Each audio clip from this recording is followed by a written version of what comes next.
فقیر نے جس وقت جانور خریدا تھا اسی وقت اس میں ایسا عیب تھا کہ جس سے قربانی ناجائز ہوتی ہے، اور وہ عیب قربانی کے وقت تک باقی رہا تو اس کی قربانی وہ کر سکتا ہے۔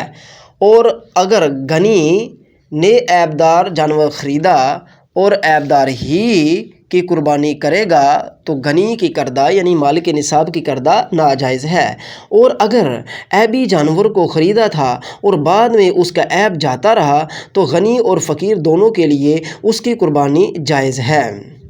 مثلاً ایسا لاغر جانور خریدا جس کی قربانی ناجائز ہے اور اس کے یہاں وہ فربہ ہو گیا تو غنی بھی اس کی قربانی کر سکتا ہے۔ در مختار رد المحتار۔